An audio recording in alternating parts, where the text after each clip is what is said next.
"Can I clean your cabin for a piece of bread?" But when the lonely rancher saw the native girl, froze. The desert wind carried dust devils across the parched Arizona territory as the sun began its descent behind the jagged mountains. In the distance, a lone figure stumbled through the sagebrush, each step more labored than the last. The ranch house stood like a weathered sentinel against the endless expanse of copper-colored earth, its wooden frame bleached gray by years of relentless sun. Smoke curled from the chimney, the only sign of life for miles in any direction. Marlena pressed her hand against her hollow stomach, feeling the familiar gnaw of hunger that had become her constant companion. Her doeskin dress hung loose on her frame, torn at the hem from days of walking. The leather moccasins that once belonged to her grandmother were nearly worn through, her feet bloodied and blistered beneath. 3 days had passed since she'd eaten anything more than wild berries and roots that barely kept her upright. Her people were gone, scattered like tumbleweeds across the territory after the soldiers came. Now she wandered alone, following a path that seemed to have no end. The ranch house grew larger as she approached, her vision swimming in the heat. She could make out details now: a wooden porch with a rocking chair, a water pump near the side of the building, corrals empty except for 3 horses that lifted their heads to watch her approach. The animals were well fed, their coats gleaming even in the fading light. Someone cared for them properly. Someone who might have food to spare. Marlena's legs threatened to give way as she climbed the 3 steps to the porch. Her hand trembled as she raised it to knock on the weathered door. The sound echoed hollow in the evening air. She waited, counting her heartbeats, each one feeling weaker than the last. Footsteps approached from inside, heavy boots on wooden floors. The door swung open. Garrett Thorne stood 6 feet tall, his broad shoulders filling the doorway. 30 years of hard living had carved lines into his sun-darkened face, and his gray eyes usually held the cold calculation of a man who trusted no one. But the moment those eyes fell on the young woman swaying on his porch, something shifted. His weathered features went slack. The tin cup he'd been holding slipped from his fingers, clattering against the wooden planks. Time seemed to stop as he stared, his mind racing backward through memories he'd buried deep. The resemblance was impossible. Yet there she stood, with the same high cheekbones, the same deep brown eyes that tilted slightly upward at the corners, the same full lips that he'd seen in his dreams for 12 years. But this woman was younger, 20 at most, and she looked at him with confusion rather than recognition.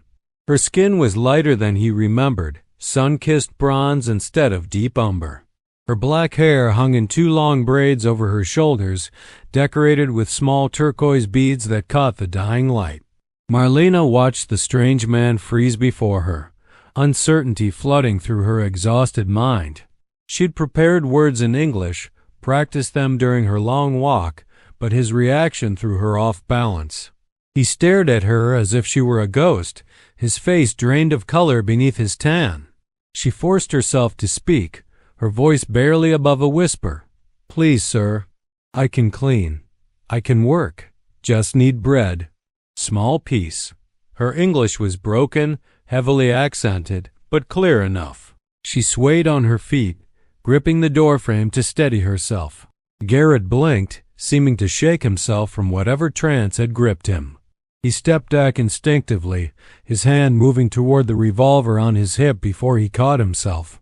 The interior of the cabin was sparse, but clean. A stone fireplace dominated one wall.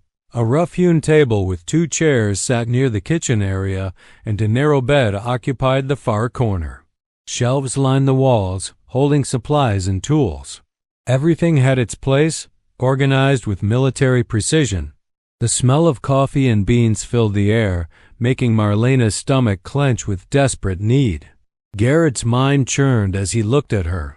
The timing was impossible. Maria had died 12 years ago, killed in a raid when soldiers swept through her village seeking retribution for an attack they claimed her people committed. He'd searched for survivors, found nothing but ashes and blood. There'd been no child, no mention of pregnancy. Yet here stood a young woman who could only be related to the woman he'd loved and lost. The resemblance was too strong to be coincidence. "How old are you?" The words came out harsh, almost accusatory. Marlena flinched at his tone but answered, 20 winters. 20 years. The math clicked into place like a key in a lock. 20 years. He and Maria had been together 21 years ago, young and reckless, defying the unspoken rules that kept their worlds separate. She disappeared for months, and when she returned, she'd refused to see him, her family keeping him away. Then came the raid, and everything turned to ash and memory. Garrett's jaw clenched as realization washed over him. Maria had been pregnant. She'd hidden it from him, protected him from a truth that would have changed everything.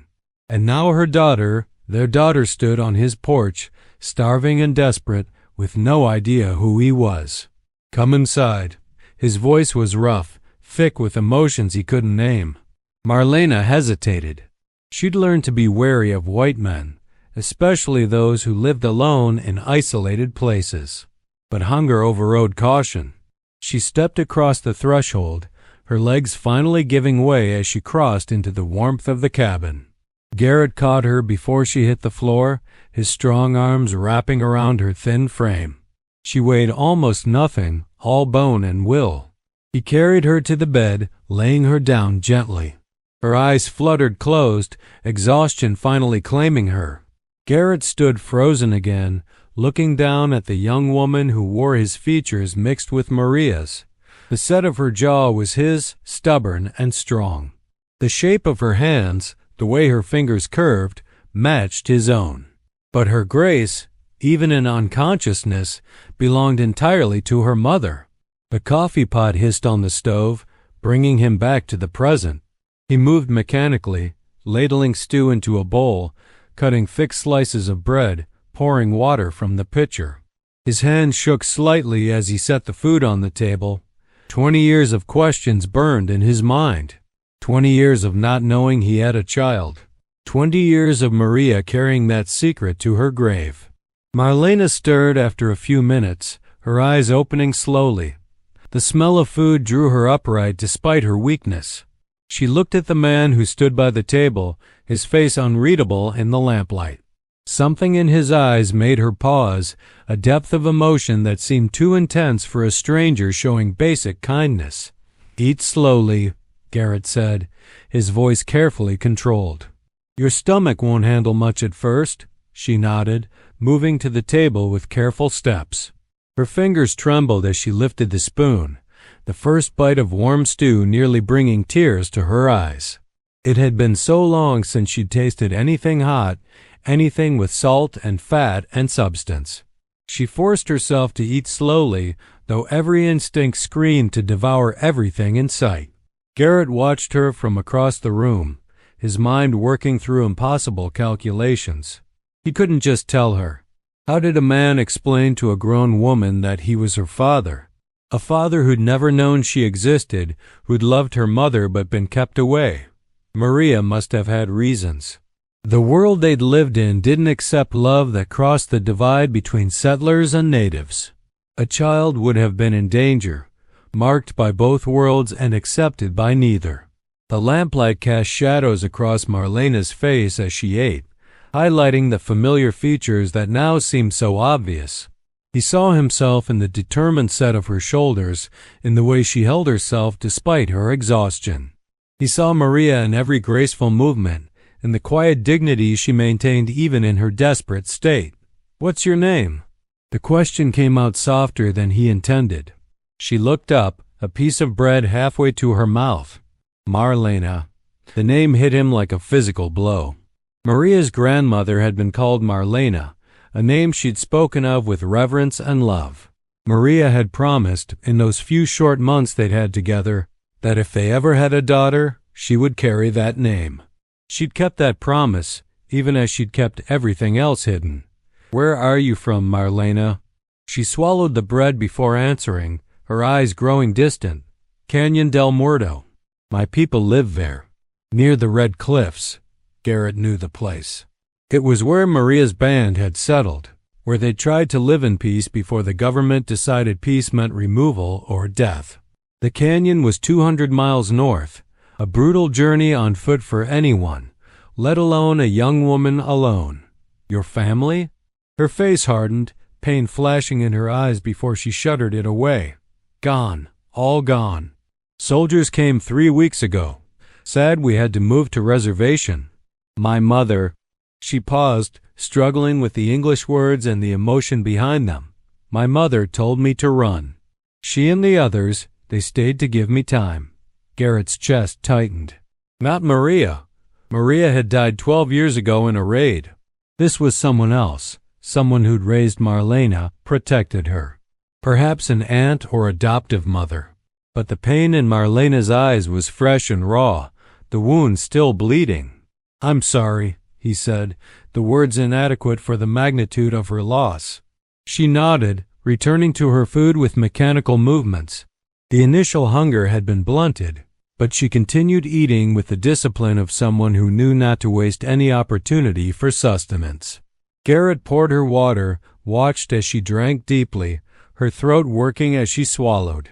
The wind picked up outside, rattling the shutters and sending dust against the windows. Night had fully fallen now, the desert transformed into a vast darkness broken only by stars that seemed close enough to touch. The cabin's warmth stood in stark contrast to the cold that would soon grip the high desert. You can't travel at night, Garrett said finally. The bed's yours. I'll take the floor. Marlena looked at him with suspicion mixed with gratitude.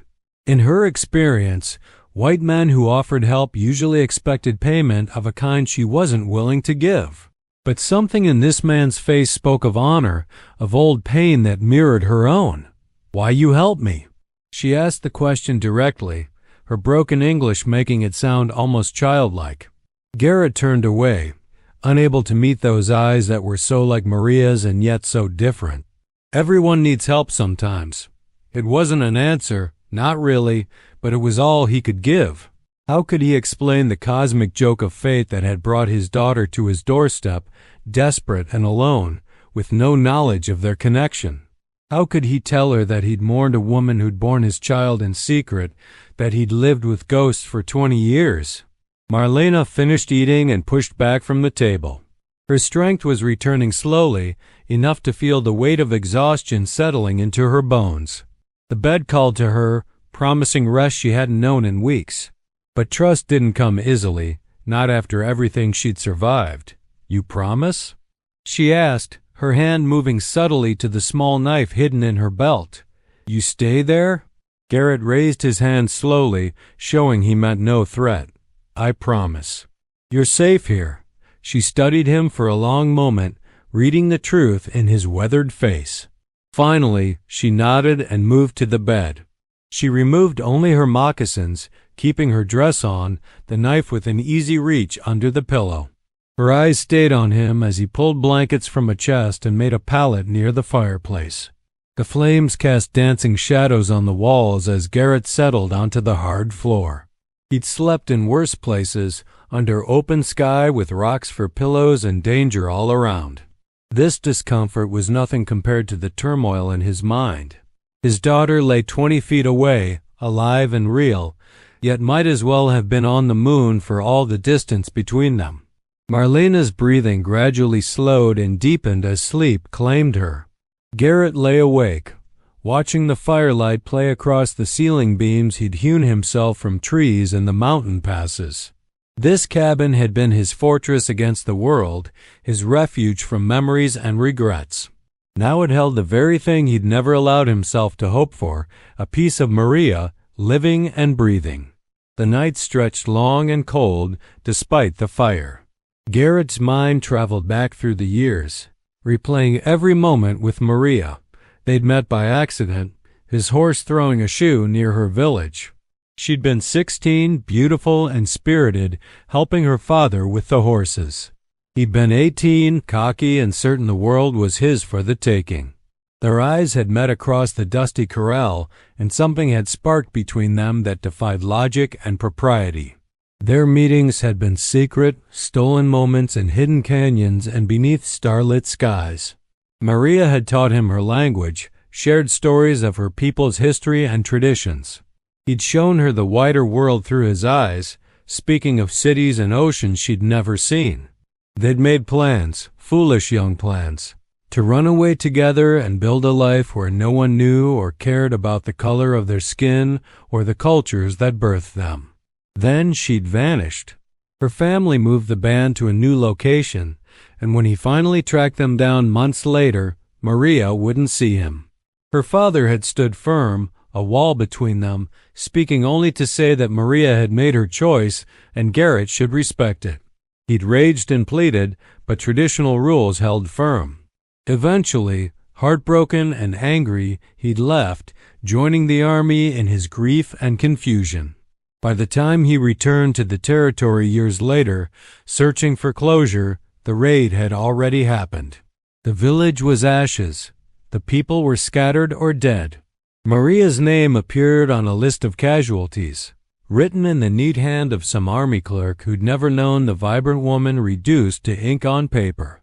Garrett had built this ranch with his bare hands, pouring his grief and guilt into every log and nail. The isolation suited him. He ran cattle, broke horses, lived a simple life that asked nothing of him but honest work. Men came and went, hiring on for seasons before moving to easier lives. He preferred it that way, keeping the world at arm's length where it couldn't hurt him again. Now the world had found him anyway, in the form of a young woman who carried his blood and her mother's grace. Dawn broke slowly, painting the sky in shades of pink and gold that filtered through the cabin's small windows. Garrett had dozed fitfully, his body accustomed to hard sleeping but his mind refusing rest. He heard Marlena stir, watched as she sat up slowly, taking in her surroundings with the caution of a wild thing in unfamiliar territory. Their eyes met across the dim cabin. For a moment, neither spoke. Then Marlena stood, moving to the window to look out at the ranch spreading before her in the morning light. The mountains rose in the distance, purple and majestic against the brightening sky. Closer in, the corrals and outbuildings stood sturdy and well-maintained. This was a working ranch, prosperous by frontier standards. "You have much land," she observed, her English slightly clearer after rest and food. Garrett rose from his pallet, joints protesting the hard floor. Enough to keep busy. He moved to the stove, building up the fire and setting coffee to brew. The morning routine helped center him, gave his hands something to do while his mind continued its chaotic dance. He sliced bacon, cracked eggs into a pan, moved through the motions with practiced efficiency. Marlena watched him work, noting the competence in every movement. This was a man who'd lived alone and liked it that way. Yet he'd taken her in without hesitation, fed her, given up his bed. The contradiction puzzled her. "I worked today," she announced. "I clean for the bread, like I say." Garrett glanced at her, saw the determination in her eyes despite her obvious weakness. Pride ran deep in her, Maria's pride mixed with his own stubborn nature. He wouldn't insult her by refusing. "The place could use a woman's touch," he admitted. "Been a while since it had proper cleaning," she nodded, satisfied with this arrangement. Her fingers moved to rebraid her hair, the turquoise beads clicking softly as she worked. Garrett found himself transfixed by the simple gesture, so reminiscent of Maria's graceful movements. They ate breakfast in relative silence, the morning light growing stronger through the windows. Garrett explained where things were kept, the broom, the washing bucket, the lye soap he used for everything from dishes to laundry. Marlena listened carefully, her quick mind cataloging information. As she began to work, Garrett excused himself to check on the horses and start his daily chores. The normalcy of routine helped steady his racing thoughts.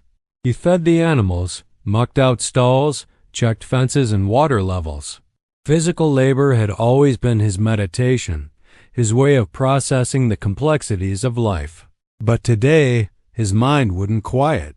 Every few minutes, he found himself glancing toward the cabin, catching glimpses of Marlena through the windows as she swept and scrubbed. She moved with efficiency despite her weakened state, her pride driving her to fulfill her promised work. The morning wore on, the sun climbing higher and bringing heat that would peak by afternoon. Garrett worked on repairing a section of corral fence, the rhythmic pounding of his hammer creating a steady beat. He was aware of every movement from the cabin. Every time Marlena appeared in the doorway to shake out a rug or empty washwater, she was thorough. He'd give her that. The cabin hadn't been truly clean in months, maybe years. He kept it tidy, but there was a difference between a man's order and a woman's cleaning. Marlena scrubbed corners he'd forgotten existed, washed windows until they gleamed, swept dust from places he'd never noticed it gathering. By midday, she emerged onto the porch, wiping sweat from her brow. The exertion had brought color to her cheeks, but also revealed the depth of her exhaustion. She swayed slightly, gripping the porch railing for support. Garrett was there in an instant, climbing the steps 2 at a time. "That's enough for today. You need rest." She shook her head stubbornly. "Not finished." "I promised to clean." "And you have? The place looks better than it has in years. But you're about to fall over." Their eyes locked, wills clashing silently. Finally, Marlena's shoulders sagged in defeat. She was too weak to argue, too tired to maintain her pride. Garrett guided her back inside, settling her into one of the chairs at the table. He brought her water, watched as she drank deeply. Her hands trembled slightly as she set the cup down, and he saw her jaw clench in frustration at this sign of weakness. "I must go," she said quietly. "Cannot stay." "Not proper." Garrett felt panic rise in his chest. He'd just found her. He couldn't let her walk back into the wilderness to die. But he couldn't explain why she needed to stay without revealing truths he wasn't ready to speak. "Where will you go?" he asked instead. Marlena looked away, staring out the window at the vast emptiness beyond. "South. Maybe Mexico. My people speak of places there, villages that welcome our kind. That's 500 miles through. Desert and territory controlled by men who'd sooner shoot you than help you. I have no choice. You have a choice. You can stay here, work if you need to, earn your keep. This ranch needs help, and you need a place to recover your strength." She turned to study him, suspicion warring with hope in her dark eyes. "Why? Why you care what happens to me?" Garrett met her gaze, feeling the weight of unspoken truth pressing against his chest. "Because you're my daughter. Because I failed your mother, but I won't fail you. Because seeing you walk away would be like losing Maria all over again. Because everyone deserves a chance," he said instead. "And because I could use help around here. The work's getting to be too much for one man." It was partially true. The ranch had grown over the years, and managing it alone was becoming increasingly difficult. But the real reason stood before him, eyes full of pain and pride and desperate hope. Marlena considered his words, her mind working through possibilities and dangers. She was alone in the world, with nowhere to go and no one to turn to. This stranger offered sanctuary, but accepting meant trusting him completely. Yet something in his eyes spoke of honor, of old wounds that mirrored her own. "1 month," she finally said. "I stay 1 month, work hard. Then I go." Relief flooded through Garrett, though he kept his expression neutral. 1 month? "We'll see how it goes." They shook hands formally, sealing the agreement. Marlena's hand felt small in his calloused grip, yet her fingers were strong, capable. Maria's hands had been like that, graceful but hardened by work. The afternoon passed in a strange domesticity. Marlena rested while Garrett worked outside, both adjusting to the new reality of shared space. He found himself listening for her movements, alert to any sound that might indicate she needed help. She, in turn, watched him through the windows, studying this enigmatic man who'd shown unexpected kindness. As evening approached, Garrett taught her how to work the hand pump, showed her where fresh water could be found in the nearby creek. He pointed out landmarks, the old cottonwood that marked the southern boundary, the rock formation that resembled a sleeping giant, the trail that led to the nearest town 20 miles east. Marlena absorbed everything with the quick intelligence of someone who'd learned early that knowledge meant survival. She asked questions in her halting English, and Garrett answered patiently, sometimes searching for simpler words to explain complex ideas. They prepared dinner together, an awkward dance in the small kitchen space. Marlena insisted on cooking, using ingredients she found in his well-stocked pantry. She made a stew different from his, flavored with herbs she'd gathered near the creek and techniques passed down through generations. The result was surprisingly delicious, a blend of her culture and the available provisions. As they ate, Garrett found himself studying her mannerisms, cataloging every similarity to Maria and every unique trait that was purely Marlena. She had a way of tilting her head when listening, just like her mother. But her laugh, when something struck her as amusing, was entirely her own, bright and unexpected, like sunlight breaking through clouds. "You live here long?" she asked, breaking the comfortable silence. 12 years. Built it myself after. He paused, unwilling to speak of the grief that had driven him to this isolation. After the war, Marlena nodded, understanding that some pains were too deep for casual conversation. Is good place. Peaceful. It was, he agreed, then caught himself. It is, just ... different now. She looked at him curiously, sensing layers of meaning in his words but unable to decipher them. The lamplight played across his features, highlighting the silver threading through his dark hair, the lines that spoke of years spent squinting into the sun and wind. "You have family?" she asked boldly. The question stabbed through him. "No, not anymore. Like me." "We are same then. Alone." Her simple words carried profound truth. They were both solitary survivors, marked by loss and carrying on through sheer will. Yet now, connected by blood neither acknowledged, they sat across from each other sharing a meal in the wilderness. The night deepened around them, and the routine they'd established the previous evening repeated itself. Marlena took the bed. Garrett made his pallet by the fire. But this night felt different, more settled, as if they'd reached some unspoken accord. Garrett lay awake again, though exhaustion pulled at his body. The weight of his secret felt heavier with each passing hour. Tomorrow would bring new challenges, new moments where the truth threatened to spill from his lips. He needed a plan, a way to navigate this impossible situation without causing harm to the daughter who didn't know him. The fire crackled softly, casting shadows that danced across the ceiling. From the bed, he heard Marlena's breathing, no longer the ragged gasps of exhaustion but the steady rhythm of healing sleep. She'd survived things that would have broken lesser spirits. Maria's strength lived in her, combined with a resilience that must have been forged through trials he could only imagine. Morning came too quickly. Garrett woke to the smell of coffee already brewing, surprised to find Marlena up before him. She moved quietly around the kitchen, her movements more confident than the day before. Rest and food had begun their healing work, though she still appeared painfully thin. "You should rest more," he said, sitting up and rubbing the sleep from his eyes. She glanced at him, determination etched in her features. "I am strong. I worked today." There was no point arguing. He recognized that particular set of her jaw. He'd seen it in the mirror often enough when facing his own stubborn decisions. Instead, he rose and began his own morning routine, the two of them moving around each other in the small space with surprising coordination. After breakfast, Garrett outlined tasks she could handle without overtaxing her strength.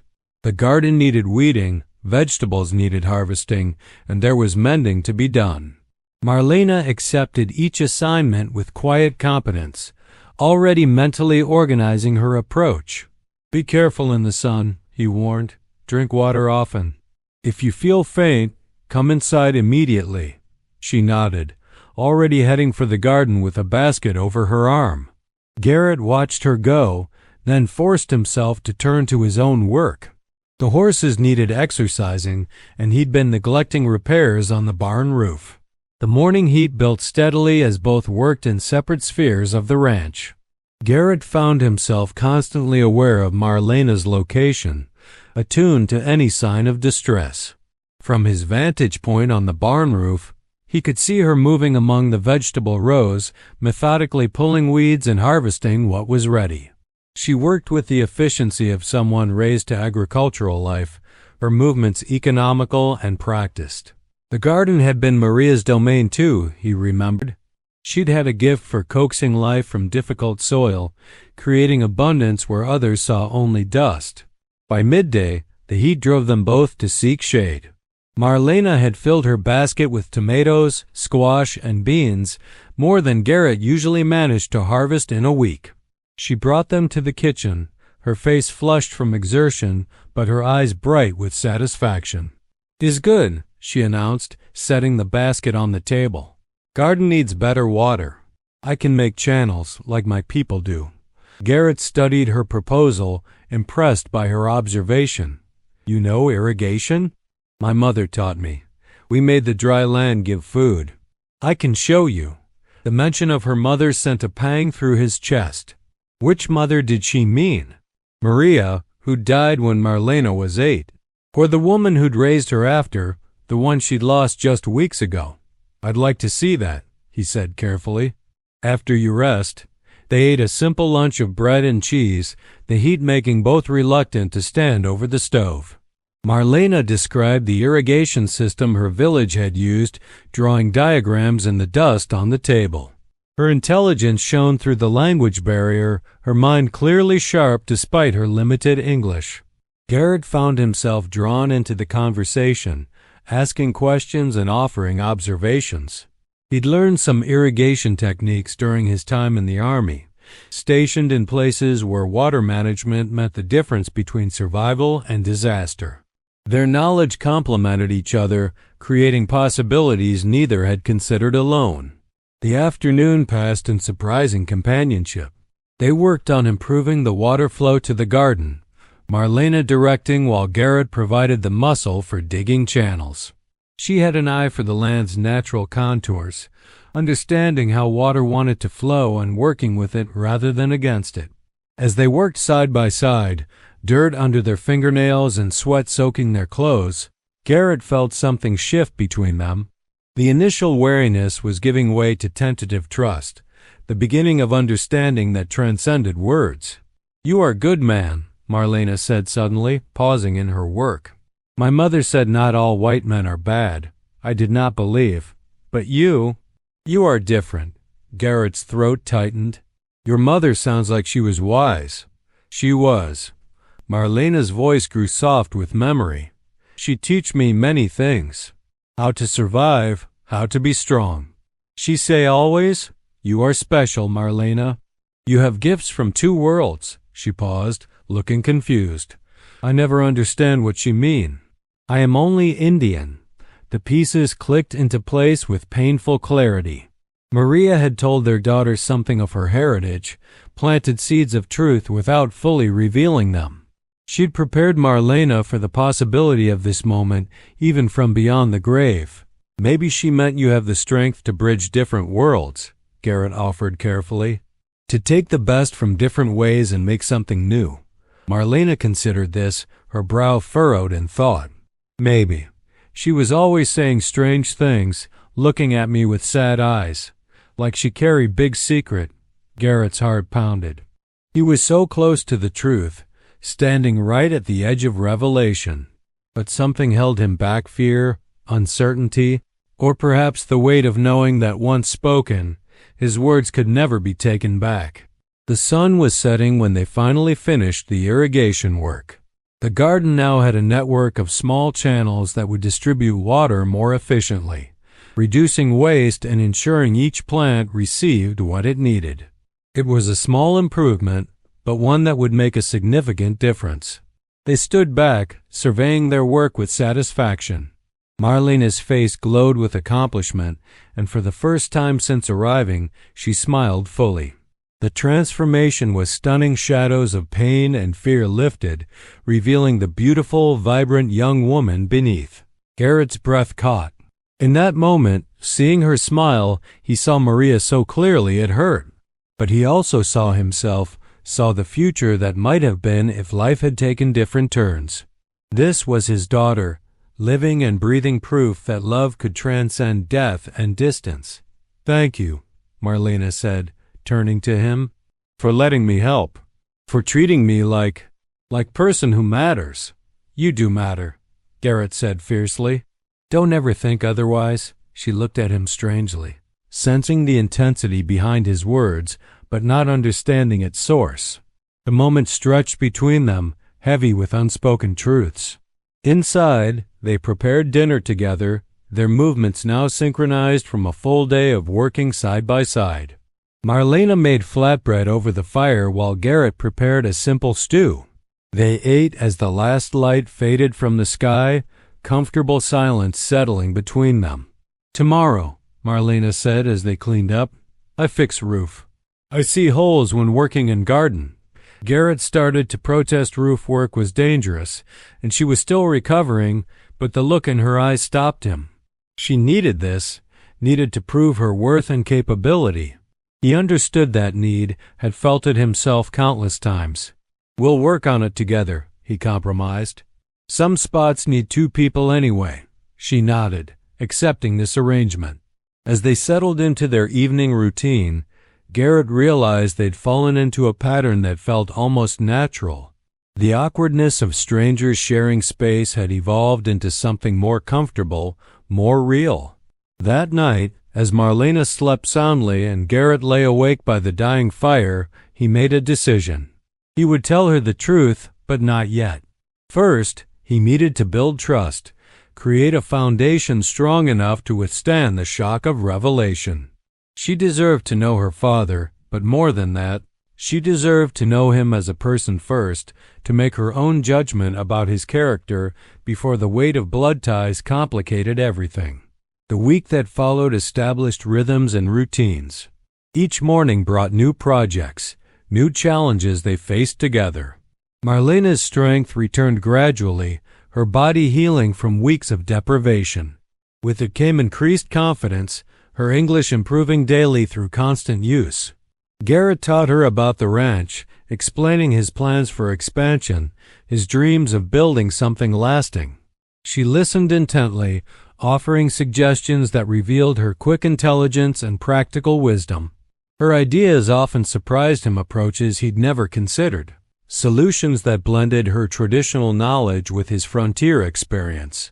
They repaired the barn roof together, Marlena proving herself steady and fearless despite the height. She worked on the chicken coop, improving its design to better protect against predators. She reorganized the storage shed, creating systems that made everything more accessible and efficient. In the evenings, they sat on the porch as stars emerged overhead, sharing stories. Marlena spoke of her people's traditions, the teachings passed down through generations. Garrett shared tales of his travels, carefully editing out the parts that involved Maria. Each conversation brought them closer, building bridges of understanding across their different worlds. But always, the secret hung between them, visible to Garrett, invisible to Marlena. He saw it in every gesture she made that echoed his own, in every expression that mirrored Maria's. The weight of it grew heavier each day, pressing against his chest until he wondered how much longer he could bear it. On the 8th day, as they worked together mending fence line, Marlena asked a question that nearly undid him. "You never marry? Never have children?" Garrett's hammer froze mid-swing. "No, never found the right person." She was quiet for a moment, then spoke softly. "My mother never marry either. She loved someone once," she say, "but he was gone, and she could not love another." The hammer slipped from Garrett's suddenly nerveless fingers. He bent to retrieve it, using the moment to compose himself. When he straightened, Marlena was watching him with curious eyes. "She must have loved him very much," he managed. "She did. She keep his memory like sacred thing. Sometimes I find her crying, holding something in her hand. She never show me what it was, but she hold it like precious treasure." Garrett's hand moved unconsciously to his chest, where beneath his shirt hung a small leather pouch. Inside was a braid of black hair, given to him by Maria during their last meeting before she disappeared. He'd carried it for 21 years, next to his heart, never parting with it even in the darkest times.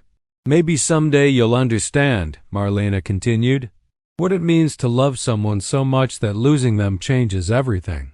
"Maybe I already do," Garrett said quietly. Their eyes met, and in that moment, something passed between them, a recognition of shared pain, shared loss, shared understanding of love's power to wound and heal. The second week brought a rhythm to their days that felt almost natural. Marlena's strength returned steadily, her body healing from weeks of deprivation. Color returned to her cheeks, and her movements became more fluid, less haunted by exhaustion. Garrett watched this transformation with growing wonder, seeing Maria's vitality reborn in their daughter. They worked side by side, expanding the irrigation system, building it into something more elaborate than Garrett had originally envisioned. Marlena's knowledge of water management proved invaluable, her techniques refined through generations of desert survival. She showed him how to read the land's subtle slopes, how to channel precious water with minimal waste. "My people survive in desert for 1,000 years, she explained as they dug another channel. "We learn from Earth, not fight against it." Her English improved daily, though she still struggled with complex phrases. Garrett found himself adjusting his speech, choosing simpler words, and discovered that this forced simplicity often revealed deeper truths. Their conversations, though sometimes halting, carried weight and meaning that transcended perfect grammar. The ranch began to transform under their combined efforts. What had been a functional but sparse operation now showed signs of real prosperity. The garden flourished with Marlena's attention, producing vegetables in abundance. She preserved what they couldn't eat immediately, teaching Garrett techniques for drying and storing that would see them through harsh winters. In the evenings, they sat on the porch as the desert cooled, watching stars emerge in the vast sky. Marlena spoke of her people's stories, the legends passed down through countless generations. She told of Spider-Woman who taught weaving, of Coyote the trickster, of the hero twins who shaped the world. Garrett listened, captivated by her storytelling, by the way her eyes lit up when sharing her culture. He, in turn, shared stories of his own journeys, carefully editing out anything that might reveal his connection to Maria. He spoke of his time in the army, the places he'd seen, the lessons he'd learned about survival and honor. But always, the secret sat between them like a physical presence, growing heavier with each passing day. On the 10th day, disaster struck. A rattlesnake, disturbed by their work in the storage shed, struck at Marlena. She jumped back, but not quickly enough. The fangs caught her calf, venom pumping into her flesh before Garrett could react. He killed the snake with his shovel, then swept Marlena into his arms, carrying her to the cabin. His hands shook as he laid her on the bed, knowing that rattlesnake bites could kill, especially someone already weakened. He grabbed his knife, sterilized it in the fire, and cut across the bite marks. "This will hurt," he warned, but she was already gritting her teeth, preparing herself. He sucked the venom from the wound, spitting it aside, repeating the process until he tasted only blood. Then he cleaned the wound with whiskey, wrapped it tightly, and forced her to drink water mixed with herbs she'd gathered earlier that week for other purposes. "You know medicine?" she asked through clenched teeth, pain etched across her features. "Enough to maybe save your life," he replied grimly. The hours that followed were torture. Marlena's legs swelled, fever set in, and she drifted between consciousness and delirium. Garrett stayed by her side, cooling her fevered skin with wet cloths, forcing water between her lips, watching for signs of the venom spreading toward her heart. In her delirium, she called for her mother. Not the aunt who'd raised her, but Maria. "Mama," she whispered, tears streaming down her face. "Mama, I found him. I found the man with kind eyes you told me about." Garrett's blood ran cold. Maria had told her about him, even if not directly. She'd planted seeds, left clues, perhaps hoping that someday they would find each other. Papa, Marlena murmured, her fevered mind mixing memories. Papa with the gray eyes, Mama said. Said you had storms in your eyes but sunshine in your heart. His hands trembled as he wiped her forehead. She knew. On some level, perhaps unconscious, she'd known from the beginning. Maria had prepared her, given her the knowledge she needed to recognize her father if she ever found him. The fever broke near dawn. Marlena opened her eyes, clear and focused, to find Garrett slumped in the chair beside the bed, exhausted but vigilant. Their eyes met, and in that moment, understanding passed between them. You are him, she said softly. My father. Garrett's carefully constructed walls crumbled. Yes. She didn't seem surprised, as if the fever had burned away all pretense, leaving only truth. I think I know. Since beginning, something in here ... double she touched her chest. Something that recognized you. He moved to kneel beside the bed, taking her hand in his. Your mother ... Maria ... we loved each other. But the world wouldn't let us be together. When she disappeared, I searched everywhere. They told me she died in a raid. No one said anything about a child. She protect me, Marlena said, understanding flooding her features. She protect you too. In those times, white man with Indian child. They kill you both maybe. The truth of her words hit him hard. Maria had made an impossible choice, giving up her love to protect both him and their daughter. She'd carried that burden alone, ensuring their survival at the cost of her own happiness. When I saw you on my porch, Garrett continued, I knew immediately. You have her eyes, her spirit, but you have my hands, my stubborn nature. Marlena looked at her hands, seeing them with new understanding. Always I wonder why I am different. Taller than other girls, hands too big, eyes wrong color. Now I know. You're perfect, Garrett said fiercely. You're the best of both of us. She smiled weakly, still recovering from the venom's effects. What we do now? Now you rest and heal. Then we figure out the rest together. You're my daughter, Marlena. That doesn't change, no matter what the world thinks. Over the following days, as Marlena recovered from the snakebite, they spoke of everything they'd missed. Garrett told her about Maria, about their love story cut short by circumstance and prejudice. Marlena shared memories of her childhood, the whispers and strange looks she'd endured, the questions no one would answer. My aunt, Marlena said one afternoon, she who raised me after Mama died. She'd tell me before soldiers came that I must find my own path. She'd say, you are not meant for reservation. You are meant for something more. I think she know about you. She kept you safe, Garrett said. That's all that matters. But safety was about to become a concern again. On Marlena's 10th day at the ranch, riders appeared on the horizon. This time, there were more of them, at least 6 men, riding with purpose. Garrett recognized the lead rider immediately.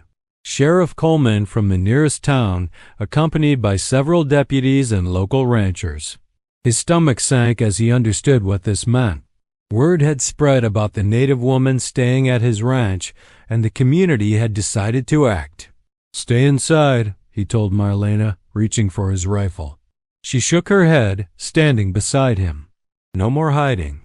The rider stopped at a respectful distance. Sheriff Coleman, a weathered man in his 50s, dismounted slowly, his hand resting on his gun belt in a casual but clear threat. Thorne, he called out, we need to talk about your situation here. Garrett stepped off the porch, Marlena following despite his protective instinct to keep her back. What situation would that be, Sheriff? Don't play games. You got a native woman living here. Folks are concerned about ... propriety. Folks should mind their own business, Garrett replied coldly. One of the other men, a rancher named Peterson, spoke up. It ain't right, Thorne. Setting a bad example. Next thing you know, every man will think he can. She's my daughter, Garrett interrupted, his voice carrying across the distance. Silence fell like a thunderclap. The men exchanged glances, shock and disbelief written on their faces. Your daughter? Coleman repeated incredulously. My daughter, born 20 years ago to a woman I loved. A woman who died protecting her. And now she's here, where she belongs. Peterson laughed harshly. You expect us to believe that? Marlena stepped forward, her head held high despite the fear Garrett could sense radiating from her. She stood beside him, their similar height and bearing suddenly obvious. In the afternoon light, their shared features became clear, the set of their jaws, the shape of their hands, the way they both stood with feet planted firmly, ready to face whatever came. Believe what you want, Garrett said, but she's under my protection and that of my name. Any man who has a problem with that can take it up with me directly. The threat was clear. Garrett had a reputation as a man who could handle himself, and his hand rested near his revolver with practiced ease. The deputies shifted uncomfortably, unwilling to start a fight over social propriety.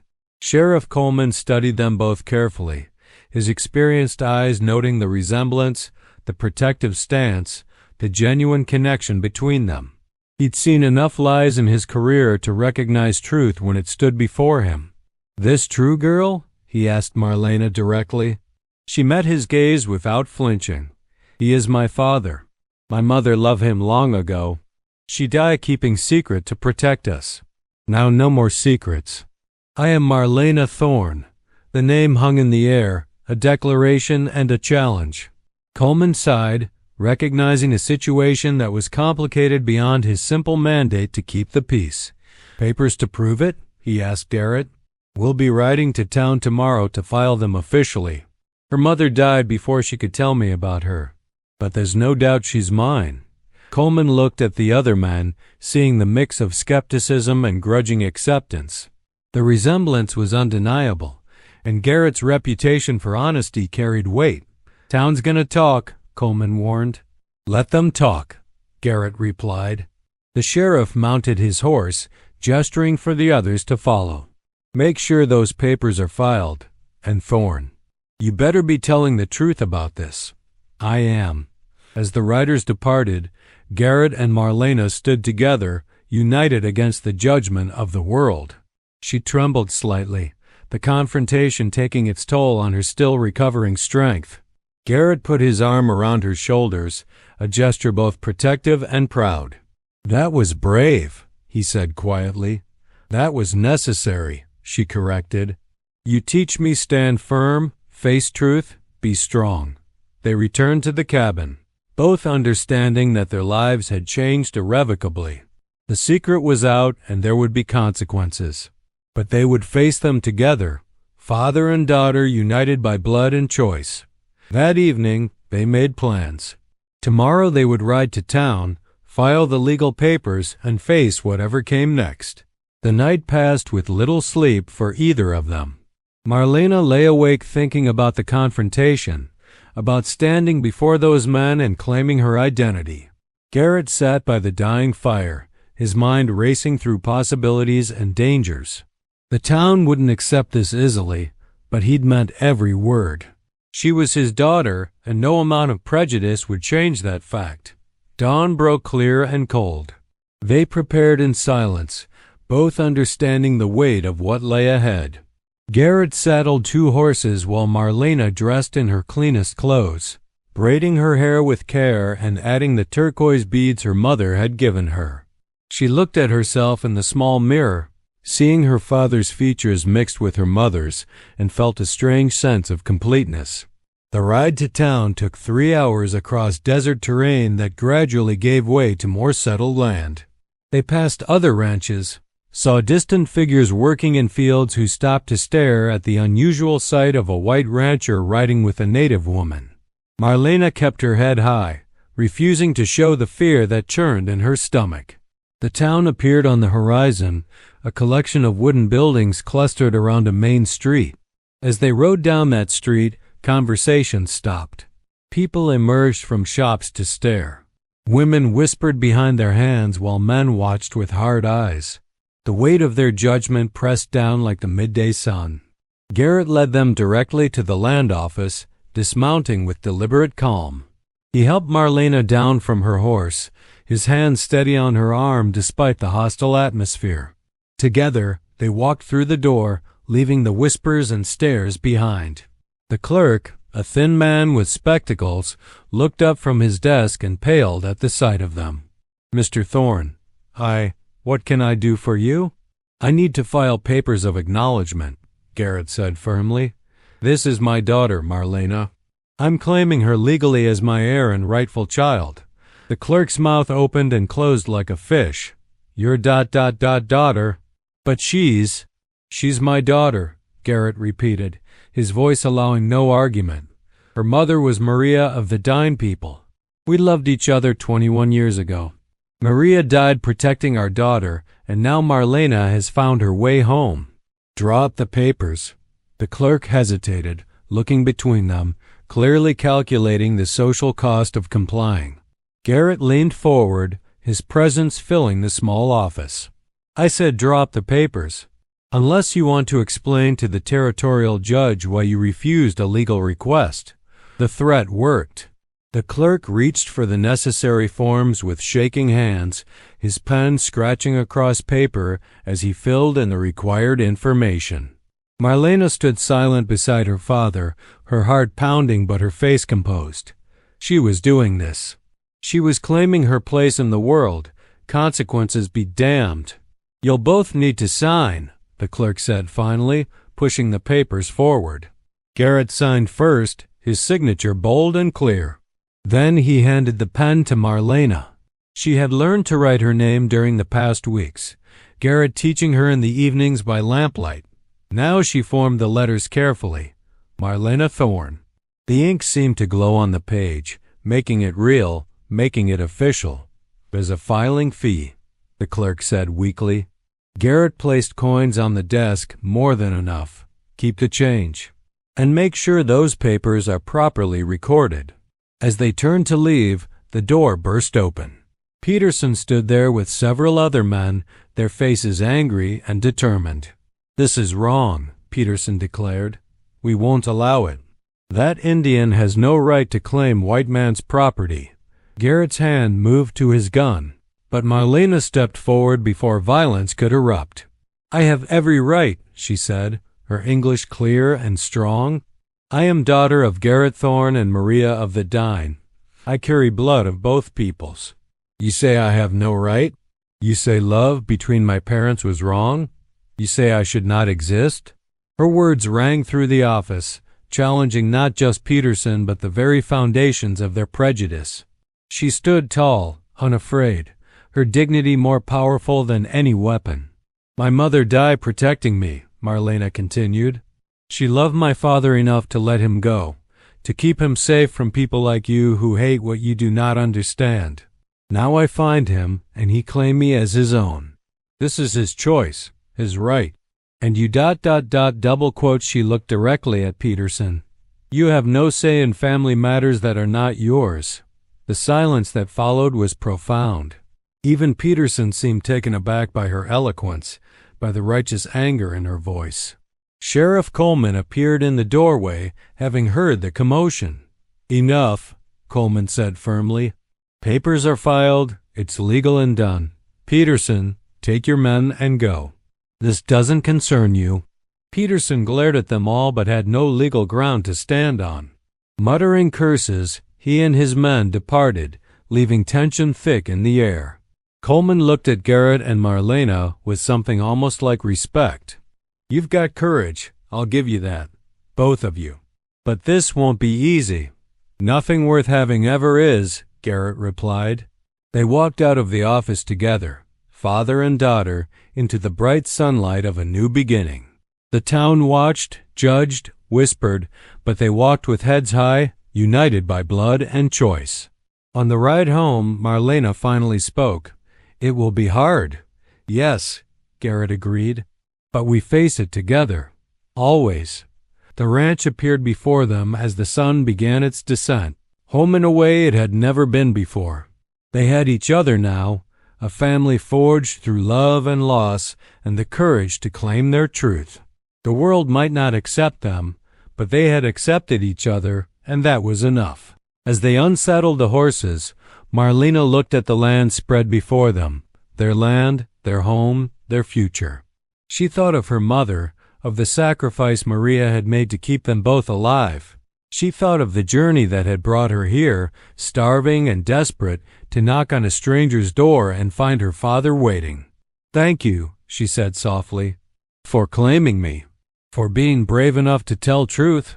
Garrett pulled her into an embrace, his daughter finally in his arms where she belonged. "Thank you for finding me, for giving me a reason to live instead of just existing." They stood together as the desert evening painted the sky in brilliant colors. Father and daughter united at last. Whatever challenges tomorrow brought, they would face them together. The lonely rancher was lonely no more, and the lost daughter had finally found her home.